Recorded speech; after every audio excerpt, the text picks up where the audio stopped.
तो सड़क पे खड़ा हुआ व्यक्ति को आप जब डराने की कोशिश करते हैं, मौत का कफन बांध के खड़ा हुआ व्यक्ति, उस व्यक्ति को जब आप डराने की कोशिश करते हैं तो डर खुद डर जाता है। अब जब तक पप्पू जी जेल में है, खेल तो होगा और अस्पतालों का निरीक्षण भी होगा। नीतीश बाबू, मेरा मन नहीं है, लेकिन बताइए, 91 में आप पे हत्या का केस हुआ, 2011 में आपने उसको रफा दफा किया। मैं तो आपसे ये पूछना चाहती हूँ कि आपको आखिर हो क्या गया है? इतने अपंग क्यों हो चुके हैं आप? ऐसी कौन सी चीज़ें हैं जिसके दबाव में आप वो सब कुछ कर रहे हैं जो बिहार को गवारा नहीं है? क्या बालिका गृह कांड है? क्या आपकी बहुत सारी फाइलें हैं?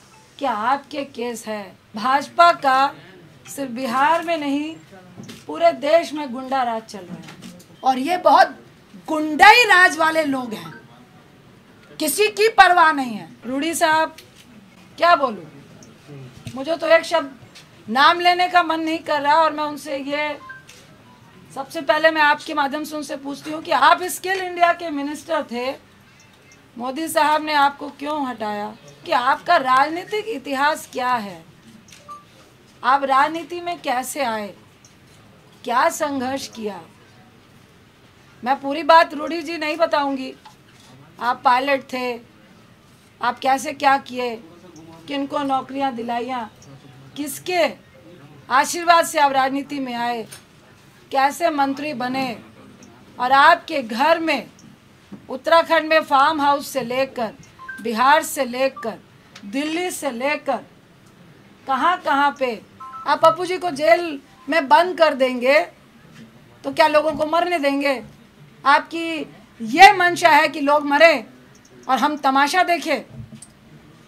गोल्फ के मैदान में गोल्फ खेलते हुए कि भाई स्थिति बहुत पैनिक है, मुझे तो बहुत डर लग रहा है, आई एम वेरी सेफ कहने में बहुत मज़ा आता है। मोदी साहब, आप भी आइए, जो सेंट्रल में चुप्पी साध के बैठे हैं। आप राजनीति खेल रहे हैं, आप लॉबी खेल रहे हैं।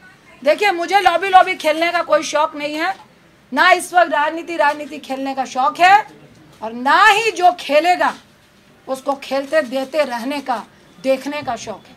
अगर पप्पू जी की रिहाई नहीं हुई और ये ड्रामा चलता रहा तो बहुत जल्द आपको भी मुख्यमंत्री आवास से निकलना पड़ेगा, आपके मंत्रियों को मुख्यमंत्री आवास से निकलना पड़ेगा और चौराहे में खड़ा होना पड़ेगा।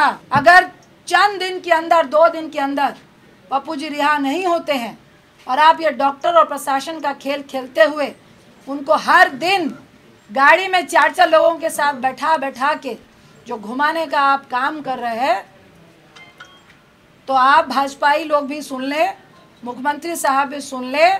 रूडी साहब, मैं अनशन में बैठूंगी जब तक आपको जेल के अंदर नहीं कर दिया जाएगा। ये खेला खेलना बंद कर दीजिए। जब इनको मधेपुरा भेजा गया तो मजिस्ट्रेट को ही खड़े खड़े इनको बेल दे देनी चाहिए थी, लेकिन ये रणनीति है, ये लोग खरीद रहे हैं और इनको जबरदस्ती इस मंशा से तंग किया जा रहा है कि पप्पू जी तंग हो, 4-5 दिन रहे, उनको भी महामारी से डर लगे, उनको भी जेल से डर लगे। जब वो डर जाएंगे तब हम देखेंगे। ये एक षड्यंत्र चल रहा है और इसमें सुप्रीम कोर्ट की भी धज्जियां उड़ाई जा रही हैं। 2005 में जब चंद्रशेखर खड़े हुए थे मधेपुरा से, उन्होंने पैम्पलेट पर आपका और पप्पू जी का फोटो लगाया था, लेकिन कल उन्होंने कहा है कि पप्पू यादव गुंडा है और बीजेपी के एजेंट हैं। आप सवाल का भी जवाब आप खुद ही दे रहे हैं। नहीं, तो आप जिसकी खुद फोटो भी इस्तेमाल किया। मुझे कोई कमेंट नहीं करना, वो इस लायक नहीं है।